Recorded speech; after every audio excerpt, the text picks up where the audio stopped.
boa noite a todos, né, que estão presentes no auditório virtual. Também a minha primeira experiência com live, eu espero conseguir vencer esse desafio.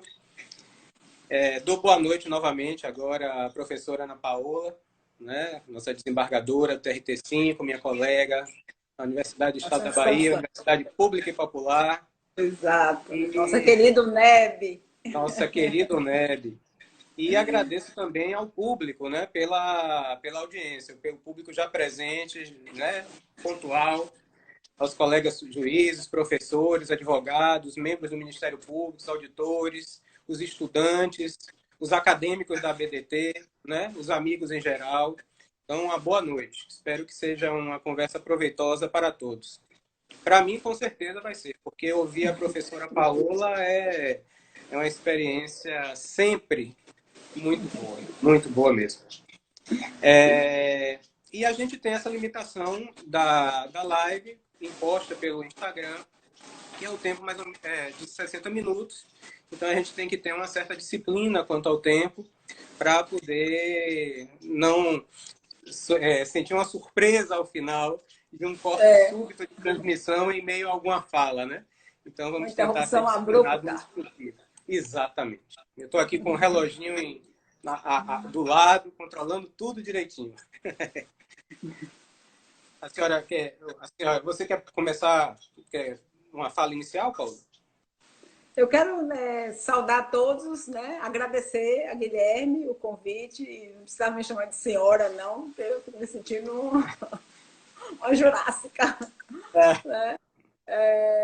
Nós somos colegas, duplamente colegas, como sempre referimos lá, nos referimos carinhosamente na UNEB. Para mim é uma grande satisfação estar aqui e ser provocada nesse sentido, porque normalmente eu sou mais contida em redes sociais e estamos todos também muito assoberbados de tantas atribuições, apesar da justiça não estar funcionando presencialmente, mas ela está viva, né, virtualmente, né? Saudar todos os colegas, os advogados, os alunos, meus queridos alunos da UNEB, meus alunos eternos da UESC, eu não posso deixar de referir. E vamos aqui trocar uma ideia, as primeiras reflexões, porque os temas são ainda novos e precisamos amadurecer muito, né, os impactos que tanta novidade, digamos assim, trazida com a Covid-19 tem nos levado a pensar e refletir os rumos de um direito do trabalho cada vez mais presente. Né? E esse estado de calamidade pública, né, que é até reconhecido formalmente pelo Decreto Legislativo 6 de 2020, ele, lógico, não apenas gera esses efeitos sobre as relações de trabalho, que é o foco, né, da nossa conversa, mas para a própria sociedade como um todo, né? Essa nova rotina que nós todos estamos sendo submetidos de isolamento social, nós todos considerando as atividades essenciais que não podem parar, mas num sentido amplo, eu acho que ela pode nos conduzir como seres humanos a reflexões muito importantes, né? Do nosso papel na sociedade, né? Do valor de nossas interações presenciais em sociedade, né?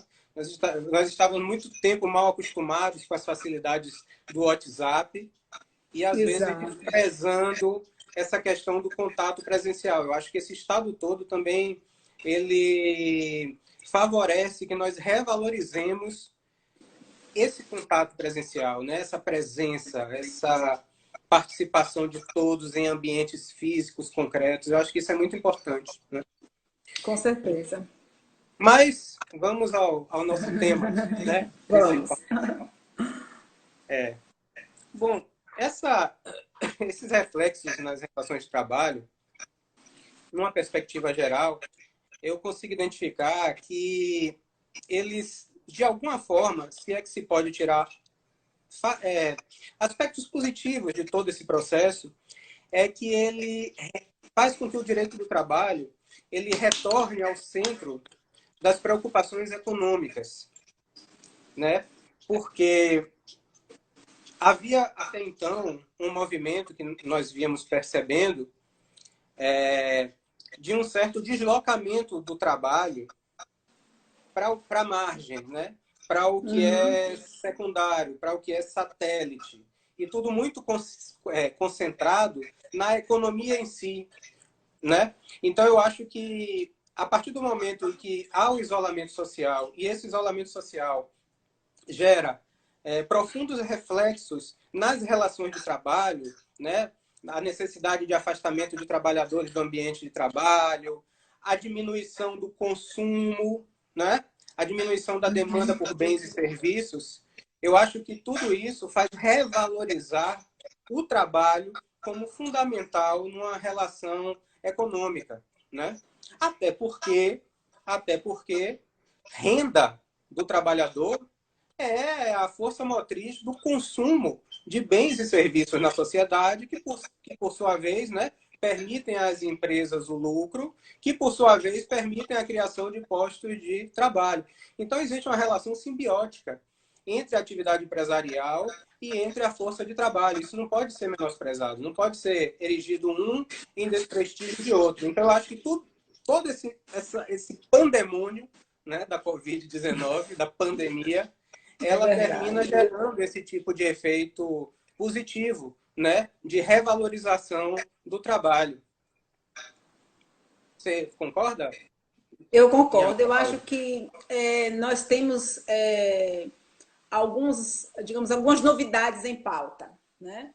Sim. Uma novidade assim que eu acho relevantíssimo é uma reflexão a respeito do Estado social, né? Parece que estávamos desacostumados nesses rumos de Estado neoliberal, distanciamento do Estado, né?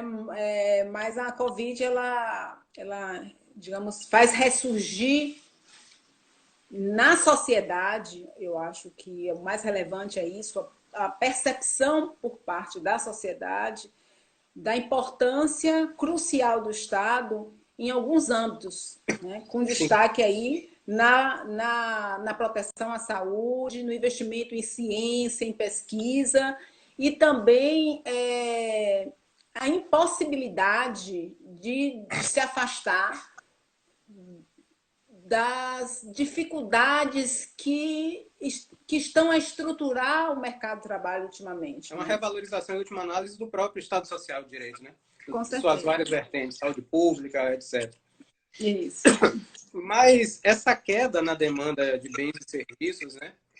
E essa necessidade de afastamento de boa parte dos empregados do ambiente de trabalho, ela termina resvalando num aspecto econômico que vai repercutir efeitos na seara trabalhista, que vai demandar algumas soluções criativas, emergenciais, que podem ser, inclusive, encontradas em alguns dispositivos que já existiam na nossa CLT, mas que, em outros casos, demandam mesmo uma normatização mais específica, né? Até uma justificativa própria e mais característica da utilização das medidas provisórias, né? Porque realmente nós estamos numa situação de urgência com problemas que têm uma devida relevância para a sociedade como um todo, a justificar essa normatização excepcional. Né? Claro que a gente vai comentar aqui que existem algumas questões que não se encontram de acordo com a Constituição Federal, mas é necessário que o governo federal aponte algumas saídas normativas para poder se equacionar esses problemas decorrentes especificamente e principalmente da necessidade de isolamento social. Não tenha dúvida, convergência em relação à manutenção do emprego vai existir em qualquer conflito trabalhista. Claro. Porque é muito pouco provável que algum empregado efetivamente não queira a manutenção do emprego, né? Salvo situações muito específicas de uma rescisão indireta, mas enfim, numa situação normal, o empregado quer a manutenção do emprego. Então, esse tipo de divergência vai existir em qualquer situação, né? O conflito que pode haver, me parece, Com todo respeito ao Supremo Tribunal Federal, estamos aqui tratando academicamente. Claro. O conflito que pode haver, efetivamente, não é em relação à manutenção do emprego, porque essa aí já é pressuposta. A convergência é pressuposta. O conflito é em que condições, em que modo se dará essa manutenção do emprego, né? E aí é que pode surgir a divergência. E quando surge essa divergência, ao se transferir a possibilidade de negociação para o acordo individual, você pode estar partindo do pressuposto de que há uma paridade de armas, não é? Pode partir do pressuposto que há uma paridade de armas. Houve 2 milhões de acordos individuais, foram celebrados segundo os dados, 2,5 milhões, enfim, não sei a atualização.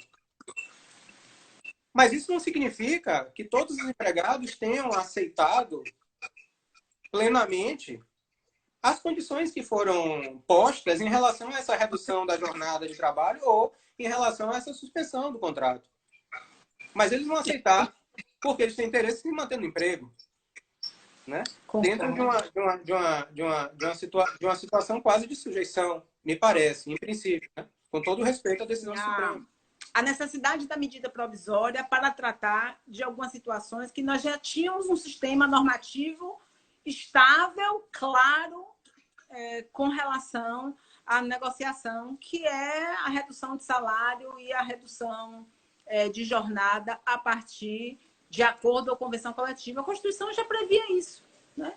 Então, acho que a medida provisória regular a possibilidade de redução de jornada, banco de horas e redução de salário, não havia a menor necessidade. Claro que o fez para poder, né, instituir o acordo individual como uma forma excepcional, considerando essa situação de calamidade e tal. Com todas as vênias, a decisão do STF, nós como magistrados, né, por disciplina judiciária, adotamos as decisões do STF, somos obrigados até para manter estável e seguro o sistema normativo, etc. Mas me parece que, enquanto nação, nós perdemos uma grande oportunidade de fazer com que o sindicato amadurecesse naquilo que foi toda a divulgação, toda a propaganda feita com relação à Lei 13.467, que é a ênfase do negociado sobre o legislado. Exatamente. Me parece que, na situação concreta, no âmbito de cada empresa, no âmbito de cada categoria, né, os sindicatos, melhor do que qualquer um, melhor que a Justiça do Trabalho, de qualquer dos mediadores do Ministério Público do Trabalho, ele entende e conhece a realidade econômica da empresa, né? A preocupação, que é grande também dos trabalhadores com relação à manutenção dos seus empregos, né, faria certamente com que, dentro de cada realidade, percebendo o trabalhador o quanto a Covid impactou aquela específica atividade, onde seria possível manejar em termos de redução de jornada e redução de salário, né? E com isso nós teríamos um amadurecimento político do sindicato, teríamos um fortalecimento das relações coletivas no âmbito da empresa. Talvez tivéssemos a possibilidade de inaugurar, estrear no Brasil, né, aquela negociação no âmbito de cada empresa. Nem o próprio direito civil, autonomia privada, permanece do jeito puro com que ela foi concebida no século XIX, digamos assim, né? E isso no direito do trabalho é surreal se pensar. Muito mais. Mas vamos lá. E aí, se for por que eu falo que é arriscado para o empregador ou para a empresa fazer o acordo individual? Porque quando ele faz o acordo individual, ele remete aos vícios da vontade do direito civil, né? Então, ele coloca aquele acordo individual sob o risco de ser questionado judicialmente e o empregado arguir com propriedade vícios como lesão e estado de perigo, que tem tudo a ver, no meu sentir, né, com essa pandemia, esse pandemônio todo que a gente está vivendo, né? Então, muitas vezes a necessidade de subsistência direta, né?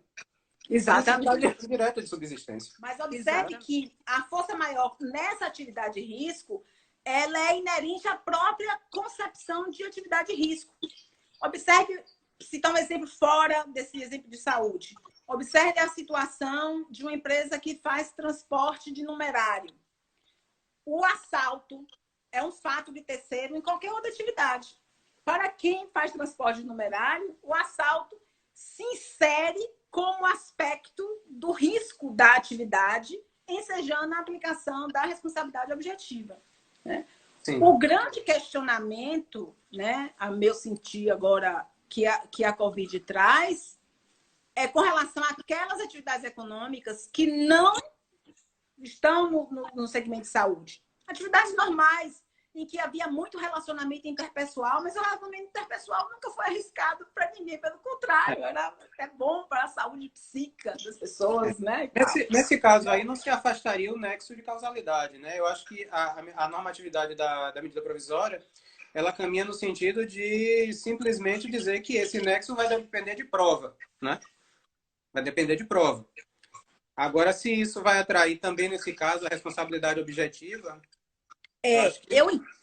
O que a gente tem nesse caminhar da responsabilidade civil, alguns doutrinadores clássicos, o próprio Anderson Schreiber, naquele livro Os Novos Paradigmas da Responsabilidade Civil, Nelson Rosenwald, eles já vinham tratando assim que esse esquema de distribuição da responsabilidade civil em responsabilidade contratual e extracontratual, objetiva e subjetiva, ele não está mais tão estanque, há um entrelaçamento natural.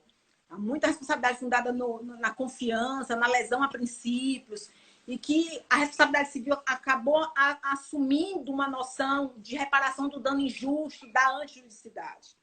Mas, ainda que queiramos, né, manter o modelo estrutural de responsabilidade objetiva e subjetiva, para esses segmentos econômicos que não estão ligados à saúde, o fundamento poderia persistir de responsabilidade subjetiva, né? Porque talvez o risco da infecção pelo Covid seria aí um risco circunstancial, não era próprio daquela atividade. Generalizado. Mas observe que esse risco, ele é real, ele existe hoje. Então, ele deve interferir na postura a ser adotada pelo empregador no que diz respeito à prevenção, às medidas preventivas que ele é obrigado a atuar. Entendeu? Então, simplesmente dizer adoeceu de Covid, caso fortuito, é força maior, o empregador está desonerado? Não. Porque você teria que analisar, mas se o trabalho era prestado numa situação excepcional como essa, o empregador também era obrigado a adotar medidas excepcionais de proteção. Exatamente. Que não era de incremento à proteção da saúde do trabalhador. Exatamente. Entendeu? Então, lá, a mascarazinha, a proteção, o distanciamento social, o trabalho remoto na atividade econômica que permite. Por que você submeteu o trabalhar à exposição com outro, se todo o trabalho dele pode ser desenvolvido por teletrabalho, por exemplo? Uma vedação, através da emenda 32, que diz o seguinte: é vedada a reedição na mesma sessão legislativa de medida provisória que tenha sido rejeitada ou que tenha perdido sua eficácia pelo decurso do prazo. Então, a Constituição, o Constituinte derivado que não basta nessa prática de reedições das medidas provisórias. Mas, nesse caso, é revogada. Né? É revogada. Se é revogada, como a Constituição fala de rejeição ou perda da eficácia, não estaria nos moldes do dispositivo constitucional, pelo menos foi essa a fala, a sugestão, né, do nosso presidente do Senado para o nosso presidente da República. Bom, há uma questão doutrinária complexa em torno disso, mas, pelo menos, ao que parece, os precedentes do STF se encaminham basicamente em dois pontos. Primeiro, pelo que eu tenho lido, né? Tenho estudado mais a fundo essa questão, me parece que o Supremo Tribunal tem entendido que a revogação é uma espécie de rejeição. Seria uma autorrejeição. Ou seja, o Poder Executivo entende que já não subsistem mais, né, os motivos de urgência e relevância, e ele revoga. Não preciso mais. Né? Então, esse é o primeiro aspecto.